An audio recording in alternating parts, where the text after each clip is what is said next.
শেষ মুহূর্তের প্রচারে জমে উঠেছে রাজশাহী বিশ্ববিদ্যালয়ের কেন্দ্রীয় ছাত্র সংসদ, রাকসু হল সংসদ, সিনেটের ছাত্র প্রতিনিধি নির্বাচনের সকাল থেকেই প্রার্থীরা দল বেঁধে শিক্ষার্থীদের কাছে ছুটছেন। এ বিষয়ে আরও জানাতে আবারও রাজশাহী বিশ্ববিদ্যালয় থেকে সরাসরি যুক্ত হচ্ছেন সহকর্মী মুস্তাফিজ রকি। মুস্তাফিজ, জানাবেন যে শেষ মুহূর্তের প্রচারে প্রার্থীরা কি প্রতিশ্রুতি দিচ্ছেন এবং জবাবে ভোটাররা কি বলছেন? আপনি জানেন যে আজ রাত 12টা থেকে কিন্তু রাকসু নির্বাচনে যে প্রচার প্রচারণা সেটি শেষ হচ্ছে। এরই মধ্যে প্রার্থীরা কিন্তু সকালই যে রাজশাহী বিশ্ববিদ্যালয়ের যে ক্যাম্পাসের গুরুত্বপূর্ণ স্থানগুলি রয়েছে সেগুলোতে তারা চলে এসেছেন এবং তাদের পক্ষ থেকে কিন্তু যে প্রচারপত্র বা ইশতেহারগুলি রয়েছে সেগুলো কিন্তু আসলে তুলে ধরছেন। এবং আমরা দেখেছি যে বিশেষ করে ক্যাম্পাসের যে সমস্ত গুরুত্বপূর্ণ স্থানগুলি রয়েছে সেগুলোতেই তারা মূলত আসলে যাচ্ছেন এবং এই সময়টি তারা কাজে লাগাচ্ছেন। এর আগে গতকালকে আমরা দেখেছিলাম রাজশাহী বিশ্ববিদ্যালয়ের স্নাতক প্রথম বর্ষের যারা শিক্ষার্থী রয়েছেন তারা কিন্তু এবার নতুন ভোটার যুক্ত হয়েছেন। গতকালকে তাদের কাছে তারা পুরোটা সময় আসলে ব্যয় করেছিলেন এবং তাদের যে প্রতিশ্রুতিগুলো রয়েছে সেই প্রতিশ্রুতিগুলো তারা আসলে তুলে ধরার চেষ্টা করেছিলেন।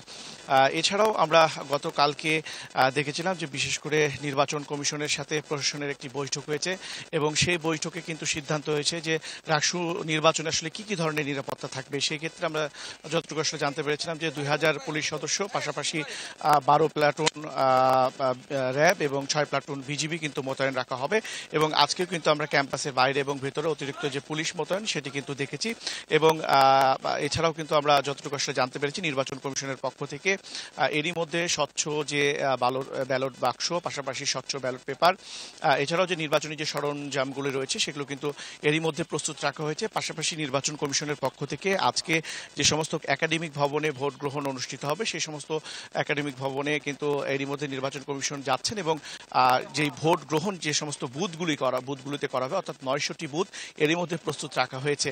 এবং সার্বিক পরিস্থিতির যদি কথা বলি, এখন পর্যন্ত কিন্তু সুষ্ঠু নির্বাচন করার ক্ষেত্রে কিন্তু নির্বাচন যে কমিশন তারা কিন্তু বলেছেন আসলে তারা বদ্ধপরিকর এবং প্রয়োজনে যদি আরও নতুন কিছু সংযোজন করা লাগে এই নির্বাচন সুষ্ঠু এবং অবাধ করতে তারা কিন্তু সেটি করবেন, এমনটি জানিয়েছেন আমাদেরকে নির্বাচন কমিশনের পক্ষ থেকে। তো হাইবা, এই ছিল রাজশাহী বিশ্ববিদ্যালয় থেকে আমার কাছে রাষ্ট্র নির্বাচন প্রচারণার সর্বশেষ। জি, ধন্যবাদ। আর এরই সঙ্গে সংবাদে নিচ্ছে বিরতি, ফিরে আরও থাকছে।